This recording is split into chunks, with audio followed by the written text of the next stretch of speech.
Good afternoon. Welcome. Thank you for joining us for the Tuesday, October 15th work session for the City Council of the City of the Community of the Year. First on our agenda is presentation from Cedar Rapids Tourism. We have Julie Stowe here. Welcome. Thank you. I'm excited to be here. Thank you to all of you. Even though our name says Cedar Rapids, we're welcome to live and continue to flow, and Marion is critical to our success and as the families. Thank you, and we look forward to continuing to grow together. A little bit about the team and some of you may know a few of us. We actually have a couple folks that live in Marion on the team, so we're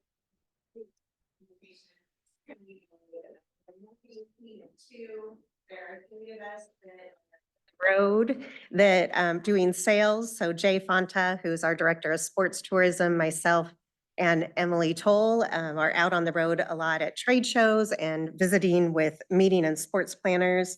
And then we have Christian, who is doing a lot of our housing services and services for conventions and meetings that come to town. We are very pure in our purpose and focused on mission fulfillment. Our goal is to continue to market Lynn County and the area for outside dollars. We want those outside meeting and conventions that are coming into all of our communities, as well as sports events. We do that through doing sales travel for sports meetings and conventions, housing rebates, familiarization tours. We host sports and event planners that come to town. As you know, Iowa is not always top of mind on a national level, so it takes us getting out there nationally to talk about how great our communities are so that folks will come to town. We offer event bid fees and incentives. We work on our destination guide, social media. We host travel writers, and our digital content and assets. Keeping that current is very important to us. In 2022, outside travel generated spending totaled over $456 million in Lynn County. We will get the 2023 numbers on Thursday. We're so close, but we did hear from the state that those generated spending numbers were up 5%. So I would expect that we'll see our numbers looking good for Lynn County as well. So we look forward to seeing that. Our funding, as many of you probably know, we're funded mostly by hotel motel tax from the city of Cedar Rapids. And then we supplement with that with a destination marketing fee. That's an optional fee that hotels can participate in the county, advertising in our destination guide, and sponsorships for specific sporting events. Our sales team, as we've been out and about, just our sales for sports and meetings and conventions generated $24 million of that economic impact that we see, which resulted in over 29,000 room nights in the county. Between the three of us, we had 476 one-on-one appointments with sports and meeting planners and hosted 11 clients and booked 73 events. So we're really proud of those numbers. We've highlighted a couple of the sports events that we saw this last fiscal year, the Excel Regional Gymnastics Meet. We had NAIA Men's Volleyball National Championships, the USA Wrestling Kids Nationals, and also shared a little bit of our sports ROI. For every dollar that's allocated to our sports tourism, we see a result of $79 back from those travel generated dollars. So we're pleased with that. When we're out selling the community, this is just a little snippet about what we're doing when we're on the road. What we do in essence speed dating. So we will go to a trade show and have anywhere from 30 to 40 one-on-one appointments where we'll have 8 minutes to sell the county to our potential meeting and sports planners. So we're out there really building relationships and going after niche markets. We do everything from associations, corporate, sports, military, the LGBTQ community, education, and group tours, to give you an idea there. Meetings and conventions, we had a great year this year. Some of the highlights, we were able to host a group called Small Market Meetings. They're a national group. It was the first time they were in our area. We had a total of 300 attendees. 70 of those attendees were meeting planners. We would never have been able to host 70 meeting planners on our own. So to bring those in with that conference was very exciting. We recently hosted a group called Black Girls Hike. They are a national group. Their group sold out as soon as they announced it, and they ended up bringing double the amount of women that they thought they would. What we loved about partnering with them is a lot of times as Iowa, we have to fight the stereotype that we're just white people in Iowa, and they're trying to fight the stereotype that just Black girls don't like the outdoors. So we had a lot of fun conversation, and we loved the chance that we got to partner and break down stereotypes with that group. And I think one of our biggest successes is, I think in our humble Iowa ways, we like to think, oh, we're just Iowa, and we're more than just Iowa. And we have got national and international groups wanting to come to our community, and we're seeing them here, which is exciting. Sports will look familiar. Obviously, we're very appreciative of our relationship with Prospect Meadows and our housing agreement and working with them. We have some hot off the press exciting things. We just booked this week with NCAA. We've booked D2 men's wrestling, and we got D3 women's basketball. So we're excited about that. And NJCAA National Volleyball will be in our community for years 2025 through 27. So those are exciting announcements. Our housing and group services, who works closely with Prospect Meadows, and also when we bring other groups in, they do everything from helping with registration tables to airport welcomes to busing folks to overflow hotels, anything there to help the meeting planners have a great experience when they get here.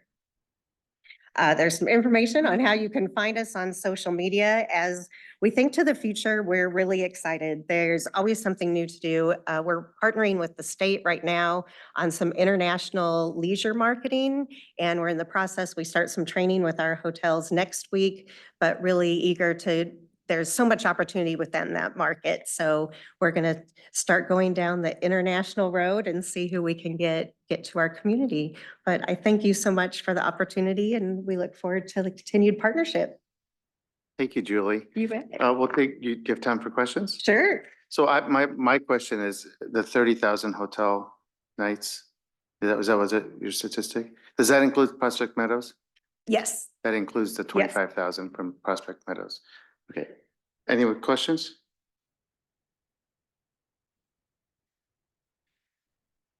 Sarah, go ahead. Hi, Julie. Hi. So I've seen the magazine.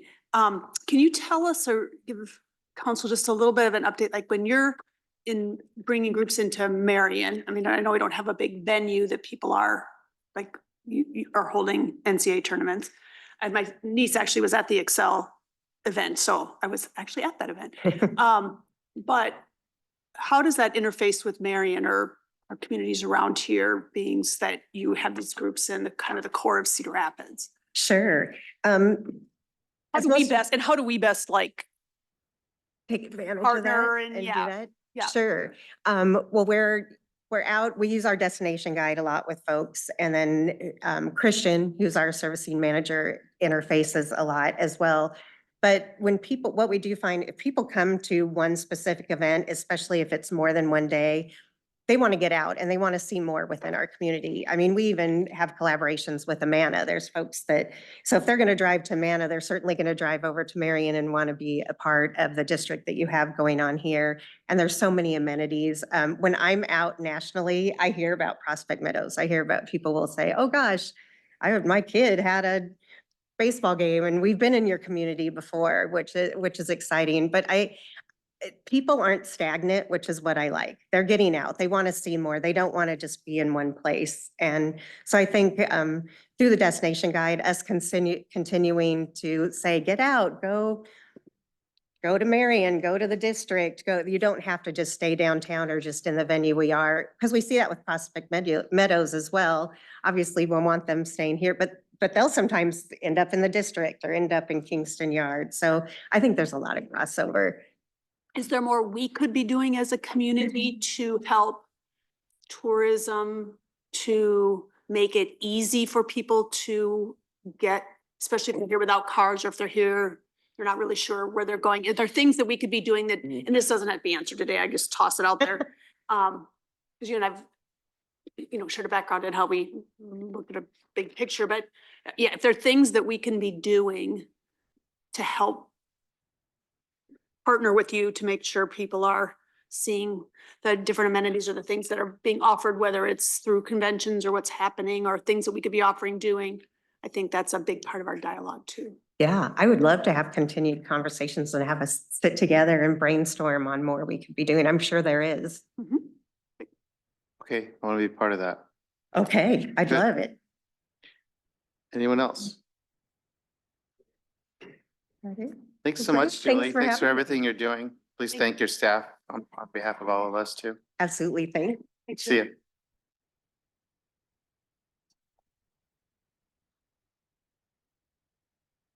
Next item is a budget discussion. Brian. Hi, Good Brian. afternoon. Sure I can mark this right. Afternoon, Mayor and City Council. This is a budget discussion on the asset replacement program. So this is part of our fiscal year 26 budget process. So as you may recall, as part of the budget revamping process that we've been doing over the last 2 or 3 years, last year we focused in on the asset replacement schedules and we rebuilt them with the departments. So this is an annual check-in. So you can see how the asset replacement funds are performing. We can show you the analysis, any strategies that staff is doing to bridge any gaps, and then we can gain some feedback and answer any of your questions. So first, a big shout out to all the departments and the work that they did this year, and a big shout out to Ryan Soldenels in the finance department. He was the main contact for the department, and he put in a lot of work with these asset replacement schedules. So this is the timeline where we're sitting right now.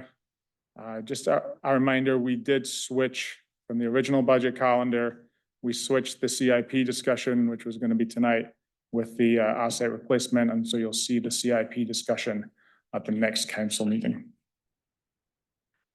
So just a quick overview of what an asset replacement program is. Main point to note is that Fund 105 is our asset replacement fund for the general fund, and then road use and our utility funds have their own separate replacement funds. And here's the goals, and the main goal is to create a standardized template, which we did, and a process to create sustainable asset replacement funds. So this is maybe a recap to some, or this is the first time that people have seen this. This is what we did last year. We built this kind of standardized process for our asset replacement schedules. This is kind of a snippet of one. Asset description and stuff on the left, and then on the right, stuff like useful life, projected replacement costs. And we'll talk later about this annual reserve amount on the right-hand side. That's very important. And then what we can do here is that based on historical cost, useful life, and an inflation factor, we can project future expenditures into future fiscal years. So I mentioned this annual reserve amount. So this is, if you think of it on a personal level, say you knew that your new car was going to cost $20,000 and you wanted to keep your existing car for 10 years, then you would try to save up maybe cash, if you wanted to do that, save up $2,000 per year. So that's essentially what we're doing across all of our assets. And so then when you sum them all up across all of our assets, our general fund assets, this annual reserve or an ideal transfer amount from the general fund to our asset replacement fund would be 2.26 million. Okay. So that's our ideal transfer amount. So let's just keep this in mind as we're going through this. And it is worth noting that this number here did decrease slightly from last year, which was 2.38 million. So kind of a testament to the work that the departments are doing. So I know what you're all thinking, right? See some cash flow models now? That's the next thing that we're thinking of. Oh, yes. Steve wants to for sure. Here we go. So this is the 105 asset replacement fund. So I talked about that annual reserve amount that's very important, right? So that's the sum of all of our, kind of that set aside dollars, okay? So on this, before I get into the kind of cash flow at the bottom, it is worth noting here that the estimated expenditures for fiscal year 25 did drop from when I presented this last year by about 500,000 or 600,000. So departments have done a lot of work. So we did the analysis then, we presented to you, and they went back and they reprioritized, they collaborated, they, you know, pushed some things out. Did we actually really need to replace assets? They did a lot of work, so that number came down. And so one example of that is the fire department, just to kind of phrase on them. One of the largest single item decreases we saw was their Plymouth vent exhaust systems. So projected in the model was $300,000. They then estimated it was going to be 125, and then with some new technology, which is more effective, they actually took that number down to near $40,000. So obviously there's some strategies that we can do, and as staff, we continue to work on keeping these numbers as low as we can. So this is an ideal world, right? So we take this 2.261 million and then we plug it into our revenues, and that does look like a nice sustainable fund balance for our equipment reserve fund. Okay. Obviously, ideal is great. Historically, and what we have done in the past, if I move on to the next slide, historically, we were transferring about $1 million. Now, as you can see from the top cash flow, not sustainable with our current asset replacements. If you recall, during the budget work session last year, and then we just implemented a policy where, and this is one of the strategies, so where I talk about strategies that we're doing to try to bridge that gap, is that we, obviously interest rates have been favorable, so interest in our capital projects fund, we create a policy that the potential actuals over budget, if there was a surplus there, that would be a council discretion to potentially transfer a dollar amount to the asset replacement fund. So that's why you see that in fiscal year 25, it's just over $1.5 million. So that's because of that strategy. So if you do look at in the future, if we manage to transfer 1.5, it is better. The fund balance does not go negative, but you can still see that there is a downward trend and there is still work to do there. I know that's kind of I might pause here to see if there's any questions about this slide in particular. And also you can ask questions at the end. Steve? Okay. So let's just kind of touch on the other funds.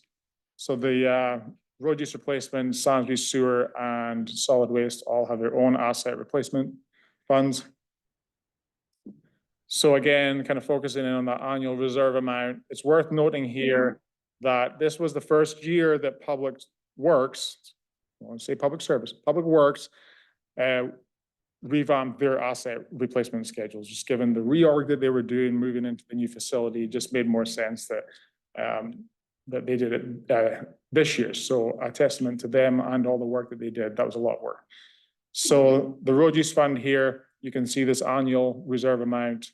And then this number here is the plow trucks transfer. Once we got all the plow trucks in, we'll be transferring from the road use operating fund to the replacement fund.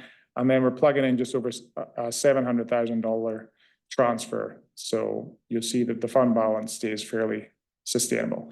It is worth noting with this fund and all of the other utility funds, this will be part of the budget process to analyze these along with the operating funds, right? Because they kind of go hand in hand.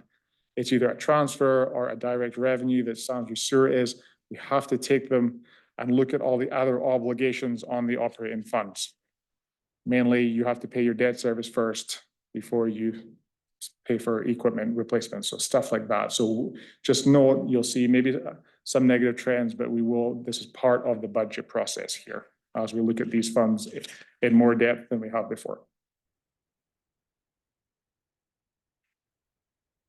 So sewer replacement, slightly different. It's not an annual transfer from sewer.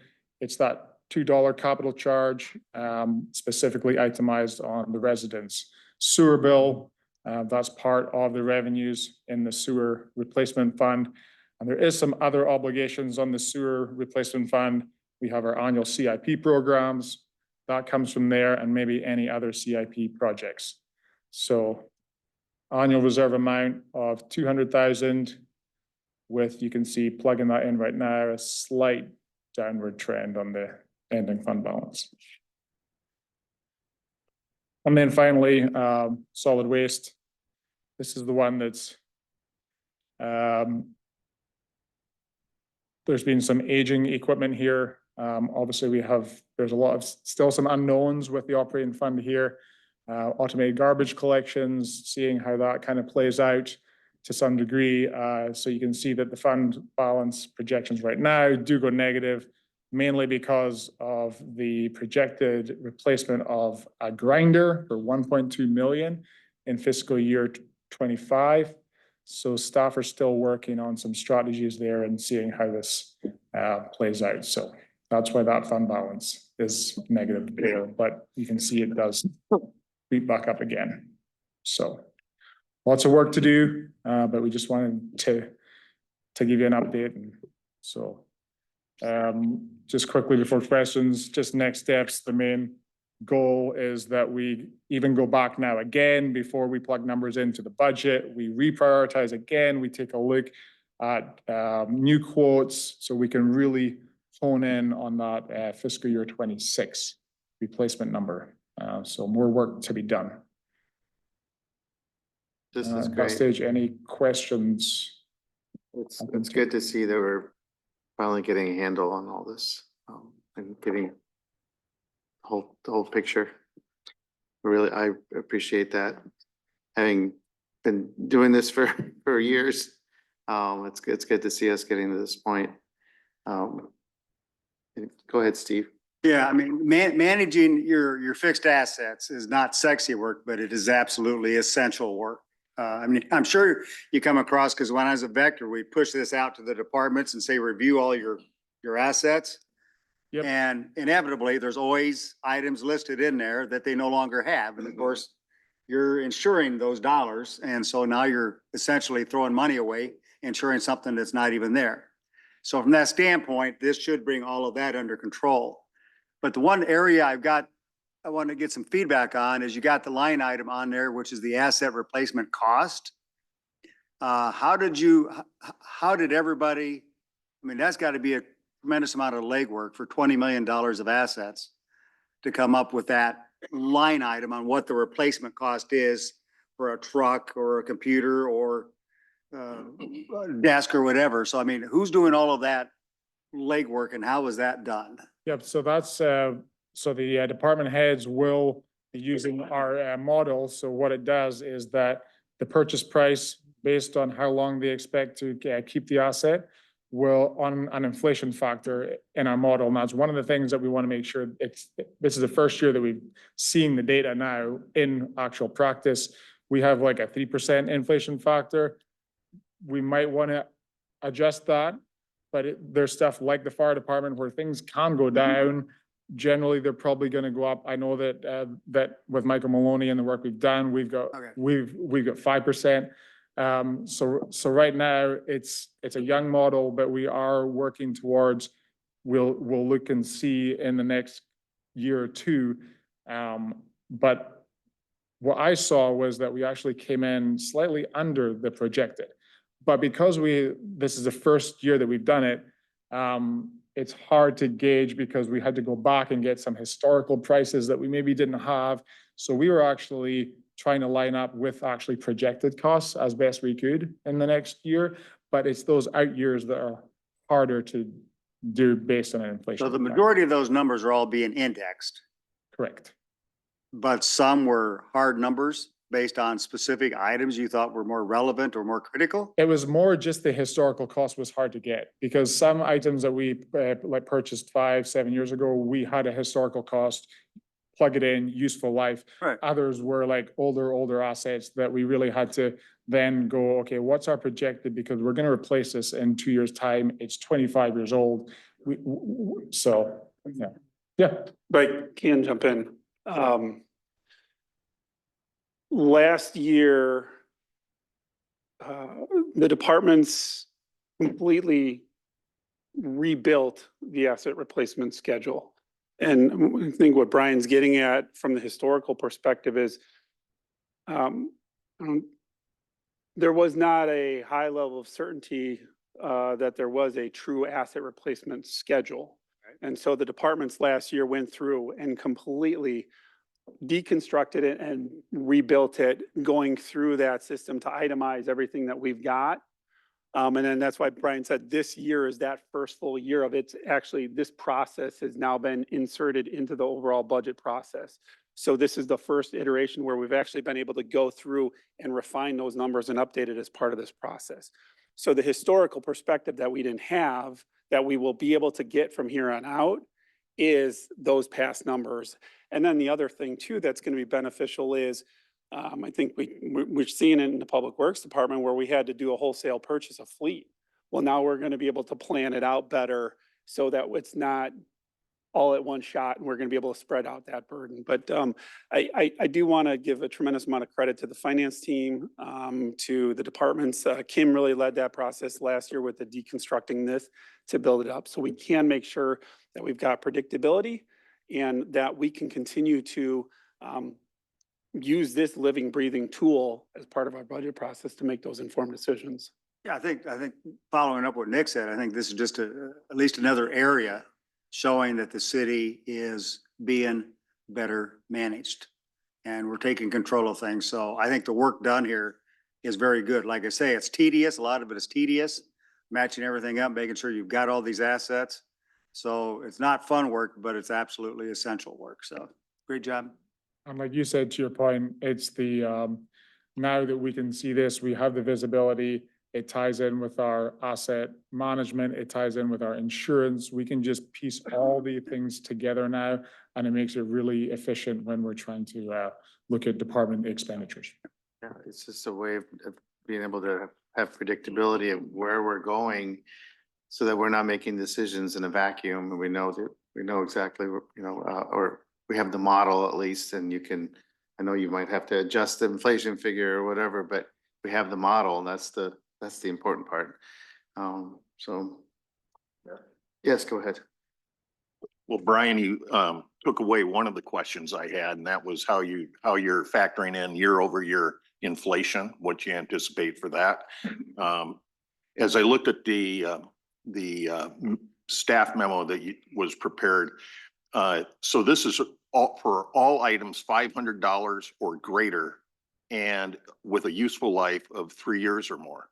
Yes. So this suggests the total asset replacement registry, my phrase, is a pretty massive number of items. I mean, hundreds, right? It is. Is the $500 threshold the right threshold, or is that our going in position? And as we examine it holistically for all items, will that be adjusted? I guess what's the validity of $500 or greater? So you hit the point exactly. So the goal was for that initial year or two for the department, so they could capture everything. So we had visibility of that. And then going forward, probably starting with not this upcoming budget 26, but for the next one, we will completely be looking at that and seeing what can we push down into the department's operating budgets, and then maybe increase those threshold and make it less administratively burdened. Okay, good, thanks. Yeah. Yeah. Printing up Yep. the maturity curve. Right, but yeah, you got the point right there. Yep, exactly. Questions, anyone else? Anything else, Bryce? That's it for now. Thanks for all your work. Thank you. See you on for CIP. Okay, next is Lucas. The discussion on health and dental insurance. Good evening. Lucas? So this is our standard annual renewal for our health insurance and dental plans. So this is just to kind of review the renewal. So first up was our dental plan. So when we compare to market, we do have higher utilization, which is what's driving the increase there. So with the high utilization, we are still leaning into Wellmark's or PDCM's recommendations for the premium. But with that, we are taking note. We do have the Employee Experience Committee that will take a look at our dental plan to see what other options should we be looking into to try and help manage that plan and the benefits contained within the plan. So for health insurance, we concluded negotiations, and with that, with fire, the fire is not eligible for high deductible health plan. The main thing here is something that PDCM mentioned is that something that's not standard or customary is having over-the-counter prescriptions being run through the plan. PDCM said out of all their clients, we're the only ones that do that. And so the renewal this year does include doing over-the-counter, just not being eligible to be run through the plan. We did take a look at the tier structure and the specific stop loss. The recommendation this year is still to not change anything. With your traditional plan, we are seeing a 7.21 increase. Deductibles are still the same. And then this is just kind of a standard increase for us. With the high deductible health plan, there's a couple things to note here. So IRS dictates the guidelines for the deductibles for our specific plan design. And so we do have a deductible increase to $3,300 and $6,600 for single family. The other thing is with this plan, we have the high deductible health plan and then the HSA. The recommendation this year is the seed money is still to offer 50% to members that are enrolled in the high deductible health plan. Given it's the second year, still new to employees, we do anticipate more employees tapping into the plan. And so it's to kind of help that retention and that draw to the plan, given that it is a little bit of an adjustment with than the traditional plan. So overall, the plan is operating less than what we budgeted, which is exciting. But really the main thing with this renewal is the over-the-counter prescription. It's just now not eligible to be run through the plan.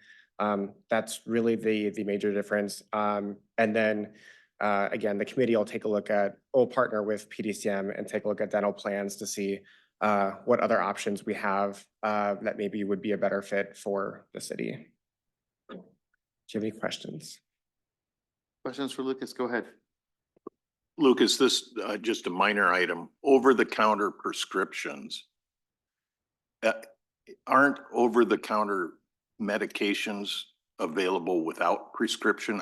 That term seems to be contradictory to me. Yeah, so over-the-counter is like your standard Tylenol, ibuprofen, Dayquil, NyQuil, right? Okay. So right now, members can take those costs and run them through their health insurance, which is not customary. And so members will still have access to everything still. It's just they won't be able to run it through the health plan. Yeah, I appreciate the objective there. It really was the terminology, over-the-counter drugs versus over-the-counter prescriptions. Prescriptions isn't applicable to over-the-counter dispensing. It can be one of the same. So like if somebody has a procedure, the doctor could write a script for Tylenol. So it's a case by case. So it could be one of the same, but generally it is. Right. Okay. I mean, that kind of ties into what our broker was saying is like, if the doctor writes a script, it's available over the counter, they're getting the best deal. We want to run it through insurance because that artificially inflates our claims.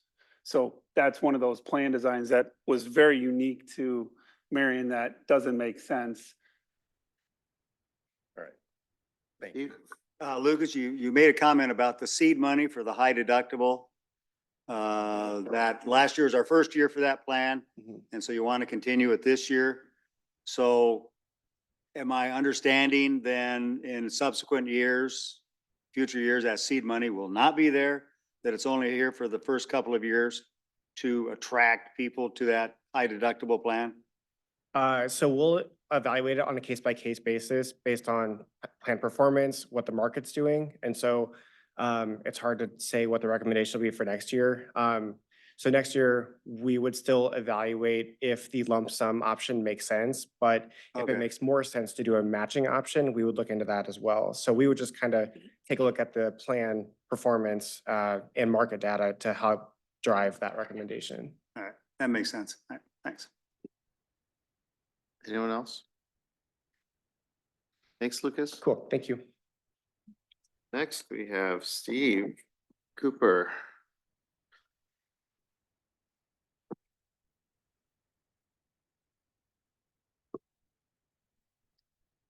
Good afternoon, Mayor and Council. I'm Steve Cooper, Marion Stormwater Coordinator. This is Justin Dolly. He's our Stormwater and Sanitary Sewer Manager.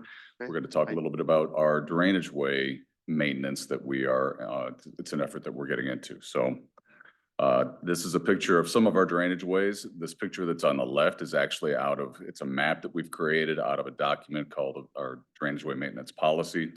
It's a draft right now. It's kind of more of a work plan. It's not anything that's adopted yet. Here's some more drainage ways that we have here in Marion. Obviously, there's things that we need to do in them.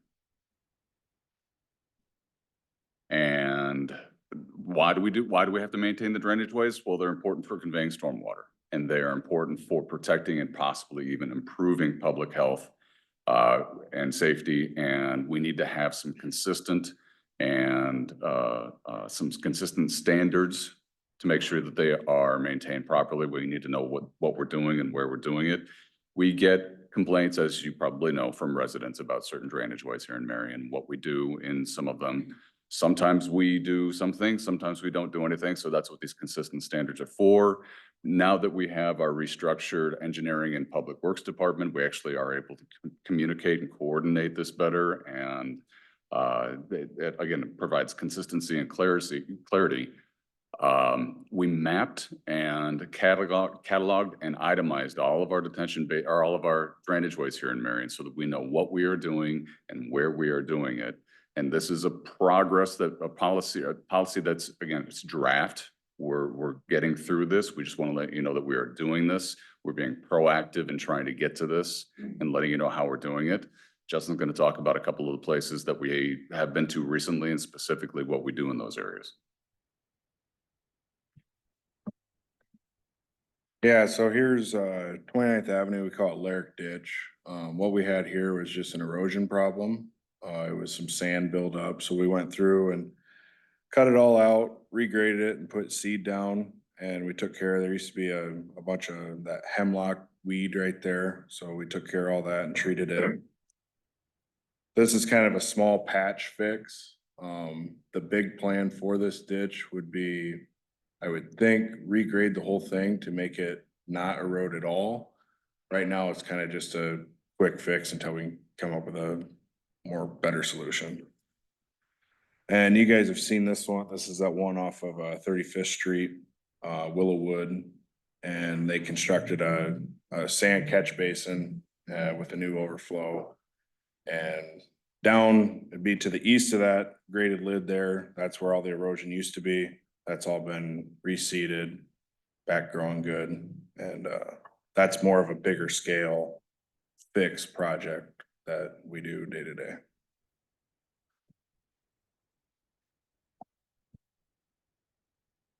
So our next steps with this, like I said, this is a draft policy. This is proposed. We're going to go through one full season with all of this, like a year, to make sure that we know what we're doing and where we're doing it and make tweaks to these things.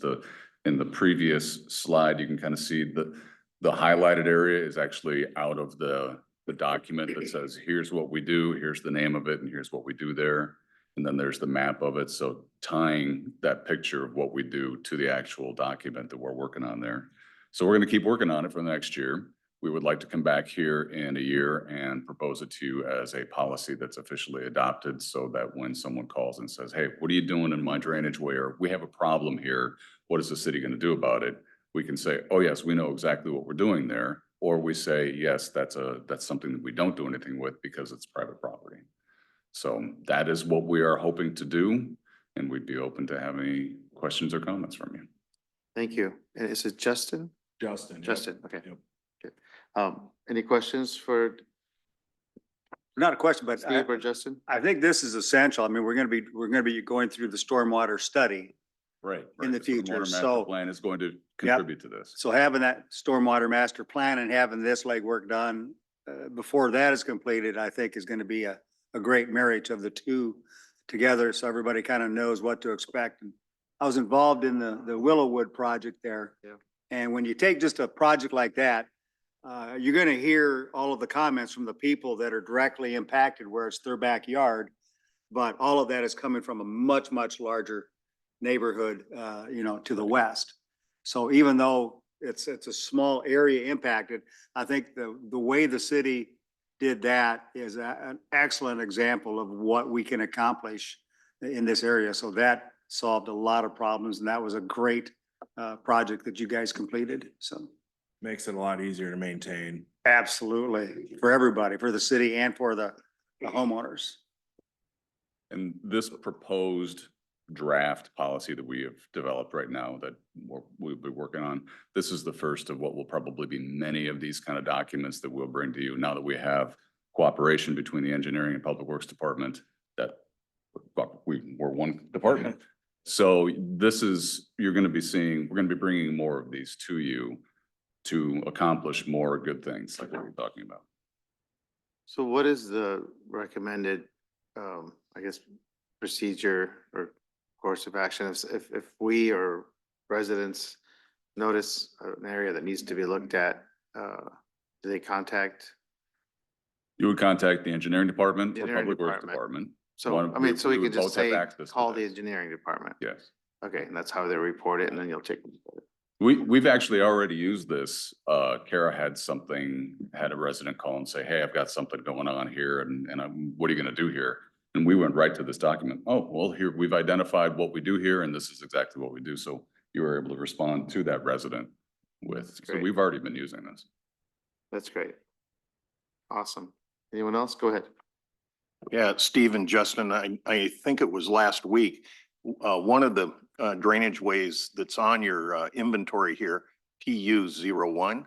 I think it's a relatively new drainage way that was situated just to the south of Tower Terrace, going sort of parallel along or extending from 35th. But yet last week, tell me if I'm wrong, but I think there was a skid loader with a bush hog.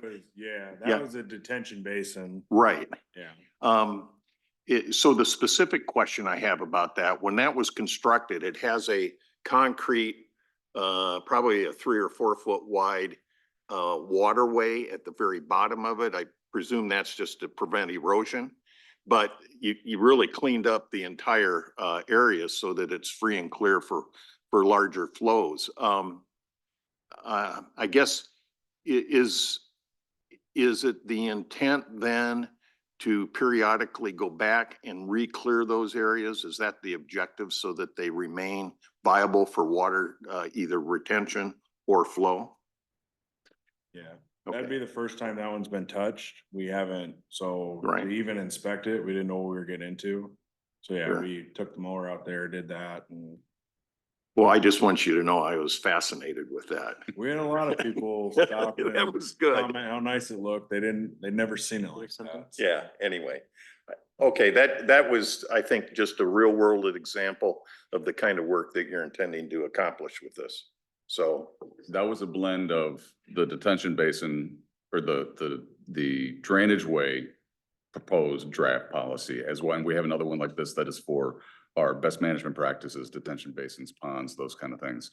So that's another one that we will be bringing to you just to tell you, hey, we're doing this and we're going to bring it back to propose it to you as for something to be adopted. Well, I was pleasantly surprised to see that get cleaned up, so thanks. Paige? Yeah, I also think the consistency is really great, just obviously for the continued maintenance, but also prevents you guys from having to make decisions in a vacuum when those situations arise.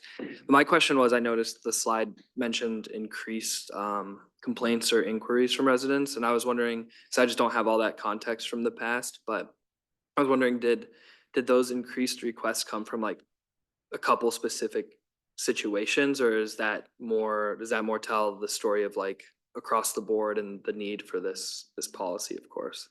It's a combination of things. First of all, we had about 3 years of drought. So it's amazing how many complaints we don't get about water when it's not falling out of the Yeah, sky. of course. So we had a very wet spring and early summer, which made people kind of think, well, there's a river running through my backyard now. That can't be right. Well, it's designed to do that. Yeah, So we did get more complaints this year, but this Oh, is this something year. that we've been looking at. The combination of the fact that we've got rain after 3 years of drought and we're able to work with the different departments who actually do the work. It kind of, that this particular document kind of bubbled to the surface and said, hey, we really need something that defines this better. Instead of just, that's not my department, go call them. for sure. So when you say the increased requests from residents, that's just, you guys are just talking about, you've seen more this year. It hasn't been like the last few years because of the drought, just because of the rain. And beavers. And the beavers, yeah, were and a the big beavers, thing, of course. right? They're hard to stop. So yeah, there was a combination of things that happened here that made us think we should be mapping this. And we had been mapping it in the past. We just hadn't had the coordination to be able to say, we know what we're doing here and this is who's doing it. Absolutely. Thank you. Yeah, I think it's great. Okay, anything else? Yeah. Oh, go ahead. Yes. I was just gonna say, I'm glad to see that there's some time between now and when a full policy is adopted, because you're dealing with Mother Nature and just what you were talking about, wet spring. We could have another drought for the next couple of years, or we could have 3 years of wet springs or wet years, and things are gonna change. So the fact that you're waiting at least a year is a good thing, including, I think, the final policy that goes into effect probably should also be a living, breathing document that can be changed constantly Absolutely. based off of Mother Nature and what is seen out there in different areas. So That's why this is a policy as opposed to an Instead of a- ordinance, so right, that we can right. kind of move it and tweak it, yes. Yep, that's good. Thank you. Okay, well, thank you very much. I'm a big picture guy, everybody knows, and so I just love to see how we're becoming more methodical in everything that we do and continuing to grow up and raise the bar for ourselves and be more intentional and methodical. So thank you for all your work. It's very, very important. So Thank you. have a good day. Okay, I think before we move to the agenda review, it would be good to have a little update on the launch of the automated collection, how that's gone in the first 2 days here. Sure. So on Monday, we actually had them all come in at 6 a.m. just because we had a few vehicles that had ABS sensors that weren't working, so we had to use some loaner vehicles. So we wanted to make sure we had a good game plan and get that going. They did finish at 7 o'clock on Monday, so it was a fairly long day. It was both a learning environment for the operators. No matter how much you practice in a confined space compared to the real world, it's always a little different. So both getting the guys out there using the equipment and live arena, as well as the public, and getting people to get the carts in the correct locations. So what we did is we actually partnered everybody up. So we had one driver that was operating and one that was out tagging. So if they put the cart the wrong direction, so the wheels should be towards the house, and there's an arrow on top that tells that. The information also tells you that. But if you just put it out and put it backwards, well, then when we flip it, it doesn't work right. So they would go ahead and flip it the correct way so that when they threw the garbage, it would go in the correct, and we have an oops tag that we put on there to educate the public so that they realize, okay, next time I need to flip it the other way. A few other things is they put the containers right next to each other. So, we want that 3-foot separation so we can get in there and grab it with the arms. So again, we would just put an oops tag on it, separate it. our guys are getting used to technology now. We actually had GIS Rachel build some maps for them that gave them directions.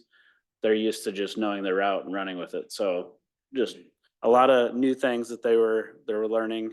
Some of the older trucks that we're borrowing are loaner trucks. Some of them are a little sensitive. So I know there's been some videos out there of them, you know, hitting the button and then throw the garbage can.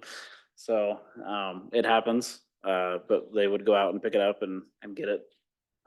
So once we get the rest of them, which should be by the end of the week, we'll be able to get those. There's a few people that are still using old containers or still putting out just bags of stuff. So again, a lot of education going on both sides for residents and for the operators. So we just continue to ask for patience. Today, things are already going smoother. We went out and actually delivered lunch to the guys so they could just keep going. And so I had pizza and water for them, and still very positive. You know, someone can get frustrated and get in their head, and that's another benefit of having two people in the vehicle is if one's getting frustrated and in their head, they can just swap, and then the other guy can tag the vehicles or the stuff in there. So a few things maybe just for the general public that we've been seeing is cardboard. So just because you can fit it in a container and cram it in there doesn't mean that you're going to be able to get it out when we dump it. So we're not going to be able to crush the container. So that's one thing to remember for the general public is you still need to cut it up. It may not need to be the 2x2 that you had to do before, but it needs to be able to slide out of the container. So if you have to cram it in the container, it's not coming out because all we're doing is tipping it and shaking it, and it's going to just still be in there. Some other things, if you have wet or sometimes if you have a lot of bags in your trash and you really compact it in there, again, it could get wedged in that bottom of that container and just stay in there. So just some things that we'll learn over the days, but that's some of the conversations that we've had. And of course, people are still calling and switching out containers, which is fine. We want to get them the container that they want. And so we'll continue to coordinate all that, and then we'll get it all to the water department so that we can get the billing correct. And then as new residents come to town, we'll get them the containers there as well. So. Thank you. Overall, great job to everyone. It's been, the response has been amazing in the community. People are really happy.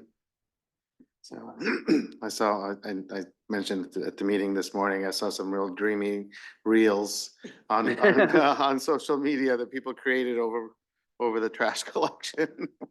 So, yes, go ahead. How long will we tag and still make adjustments for residents during this learning period? Like if somebody has bag out, if they're putting the wheels the wrong way, is there a certain point where we just won't collect it if it's wrong? Yeah, so we've talked about is like the first 2 weeks, we're gonna see how fast people change their behaviors, but we've talked about tagging it for a period of time. If that's 2 weeks, 3 weeks, we'll kind of see how it is. If it's only a few people, but at some point, if they're not doing it correctly, we will tag it and then we'll leave it there. And one thing I learned, I think today or yesterday, we can still use the red tags if you put the bag on top of the Yeah, so you container. can put one bag Okay, on top of your garbage, but you need to put it on top of the garbage Right. container. That Okay. way the arm can lift it and throw it in there. okay. But we had several that, you know, they had 5 bags, and so they just put them on the ground. Well, so That we just doesn't work. tagged them. Right. So. The only other thing, my husband is reading all the materials, which well done. Do they have to be set 3 feet apart in any particular order? No. They could be whatever order. Yep. So basically when they go and they pick them up, they know based on the color of the lid, how to change the splitter in the truck. And then they know, okay, this is the recycling or this is the garbage. And then there's a separate truck that does the yard waste. Great job. Okay, thank you, Mike. Yep. Oh, go ahead. The 90-day timeframe for changing out the cans, did that start Monday? Or Yep. did it start? Okay, and then, oh, I may have lost my other question. Oh, you said something about, the question was asked how long you'll tag. And someone was telling me that lives in Cedar Rapids that they have some program about a dog, how you're supposed to be, I forget what it was called. Like they still tag cans and stuff, or the carts, and they've got like Anyone else know about it? No. It's like I a little, do. it's like a wiener dog or something. It's that's like a mascot, Yeah. yeah, that it's like. We don't that- want to follow they- everything that Cedar Rapids. I'm not does. saying, yeah, but they're doing the same thing and tagging carts and stuff in Cedar Rapids, so. Yeah, and as the guys get better, they may not necessarily need the 3 feet, but right now, we need the 3 feet. Gotcha. Thank you. And we did, so today was the first day that we started letting people drop off their old containers. And as Mr. Harper can attest to, we had a very long line today, so even I was helping out with that. So we had a lot of people that came by today. We filled a garbage truck in 2 hours with the ones that we can't recycle. Okay. Thank you for the update. We have our upcoming agenda review. First item that's marked for discussion is on the second page, A10. Anything prior to A10? Any questions? Hey, Kim, A10. All right, good evening. This is definitely an exciting week between the automated collection program and then the CMAR bridge lighting towers. Along with that, in my book, is Bell Tower Loft. This is an exciting project as well. It's exciting to have it be at this point. Today, we are asking council to set a public hearing date for their development agreement. This is the tax increment financing side of this project. Will be a 10-year 100% rebate with a max of 475,000. You may remember a few months ago, we did the urban revite overlay for this project. So it starts with that 10-year of an abatement and then the 10-year of the TIF. So in total, the city's financial partnership in this is 760,000 over this 20-year period. Along with that, the development agreement also has the parking parking requirements. This is a multifamily $10 million project that has, like I said, 55 housing units. With that, they have 26 on-site parking spots. And then you may recall that they worked with Farmers State Bank to also gain another 13 spots. So we have identified that they will continue to seek parking opportunities throughout this agreement. Okay. Is that clear for everybody? Any questions? Go ahead, Grant. Kim, in the development agreement, it says that that August 31st, 2025 will be the completion date for the project. Yes. And Yep. I was just comparing that to what was in the memo, where the project timeline said, construction, interior finishes, framing and MEP, whatever that is October 25. So all I'm just pointing out is Yeah. Whatever the project timeline should reflect then what the agreement is actually specifying. Yes, thank you. Okay. Yep. Anyone else? Okay, thanks, Kim. A11 and 12 are not marked. Any questions on those? Those are straightforward. A13, Terrell. Yeah, good afternoon, Mayor and Council. This item is seeking approval for a 58-month agreement with Access Systems for print and copy services. The cost covers 17 new copiers, support and supplies such as toner for the entire fleet, which consists of 21 copiers and 14 printers. Access Systems will end up buying out our existing copier lease to and issue a check to the city for $25,641. It's also worth noting, as you can see on the screen there, that the future cost per month is pretty comparable to the last 60 months. With this agreement, we're also looking to add secure print release, print accounting, and print reporting to this round two to help us manage costs better and be more secure with our printing. After we completed our RFP analysis, Access Systems was the lowest cost. We also found out that they are the vendor that Linmar uses. So we reached out to them to see if there was an opportunity to partner at this time. We analyzed it with Access Systems and with their numbers, and there's really no cost benefit right now. But what we did was set up this agreement. This is why it's 58 months, so it co-terms with them. So the next round, we can look for partnerships with them. And we also lined up the hardware the same as what they're using right now, the Sharp brand, which will help us with buying next time too. Questions? Questions? Okay, A14 is not marked. Any questions on that before we go to A15 with Terrell again? Go ahead, Terrell. This one here is seeking approval for a budget amendment for our project for our community development software. We had some unexpected costs related to data export for $1,800 out of our old software and $350 for a card terminal. It's not a large budget amendment, but it is a CIP item. It's also using ARPA funds, unallocated ARPA funds. So we wanted to bring it to council's attention and get approval for that. Okay, so we still have unallocated ARPA funds? There is some interest in the ARPA, so it's Interest at income? council's discretion to Okay, allocate the interest. okay. I was wondering if it wasn't interest income. Okay. Any questions on that? Thank you. All right, B1 is not marked. Questions on that for Chief Fagan? Okay, C1, Seth, and C2. Well, I'm very excited to be able to present this to council today. So we have a resolution for purchase for the acquisition for the future aquatic center. These are 3 parcels belonging to Atlas LP Company and Atlas Building Company. This total of 24 acres. This is for $1 million. This will sit in the escrow account up to the bond vote. It's going to be contingent on the bond referendum on November 25th.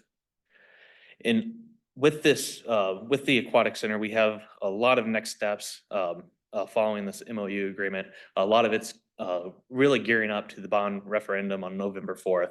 We're going to have public engagement plans throughout this next year. This is a community project. We're going to have touch bases with city council along the way with decision points along with that. We're going to have concept refinement planning documents for the aquatic center, for park amenities. And these are going to be, we're going to continue to refine the plans up to a point of certainty. We really want to go into the bond vote knowing where the exact amount of dollars. We don't want to go back for that. In there, we'll also have legal preparation, drafting the plan. We'll have technical committee meetings overseeing the project. Capital campaign will run parallel with it, and then we'll also be reviewing Willowwood and doing a master planning for that. And this all leads up to that November 4th date. Any questions? Good to see this progress. Questions? Anybody? Go ahead. How many total acres was that again? This is 24 acres. It's 3 parcels of property. And we really were looking at the road placements as we're going into negotiations. I forget, was with the aquatic center design, how many acres was the aquatic center? and So its the parking aquatic center sections? itself will sit in about, with the parking is about 10 to 11 acres. Okay. So you'll have some additional, there would be additional grounds. Obviously, you'll talk about your, some utilities, your stormwater, but there would be plenty opportunities for other parkland or quality of life items, so. Absolutely. Thank you. Yeah, I just forgot how large the aquatic center was, so Yeah. I appreciate that. Go ahead. Seth, in your perfect world, everything goes as we want through the referendum. When, at very high level, what does the overarching plan suggest when we break ground? Is that known at this point?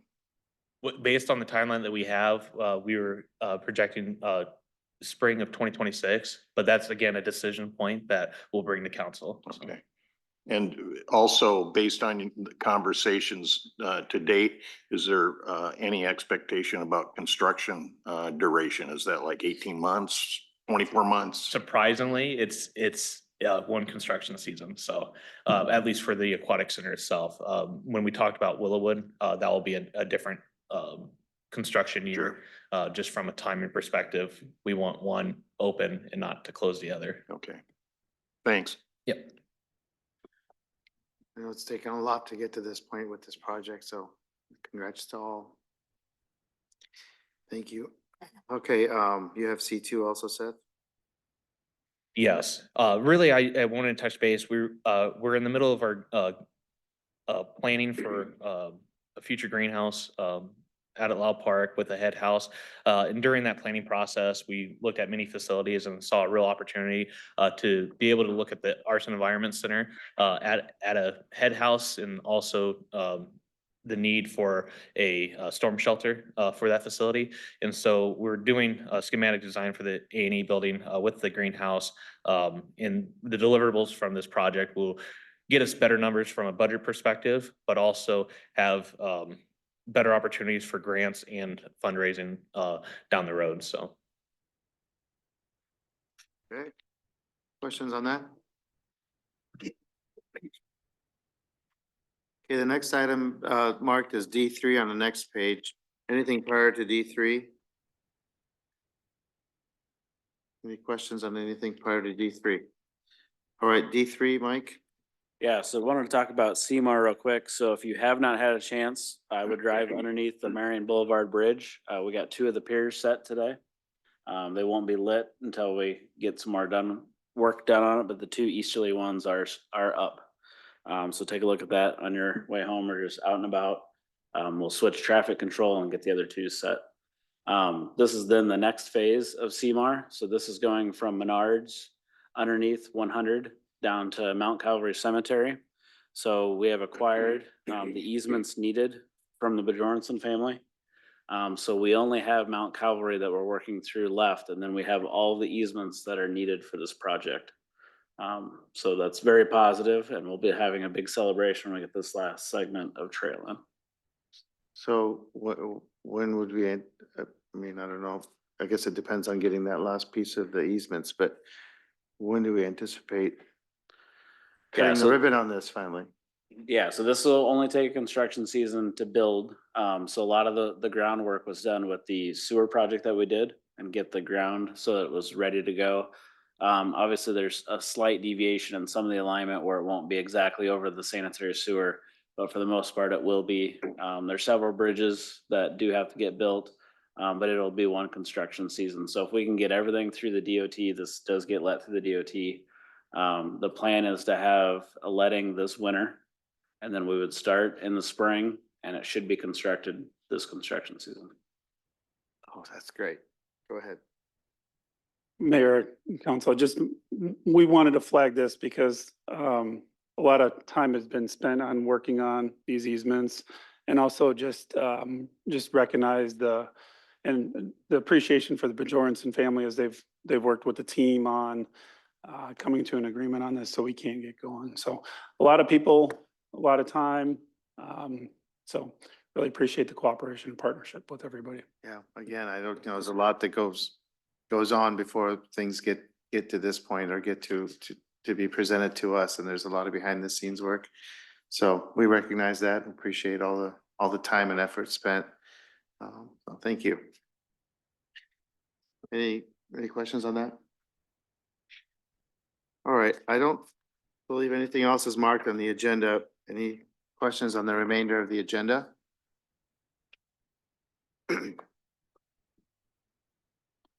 Okay, with that, then we'll have the motion for the closed session. Yep.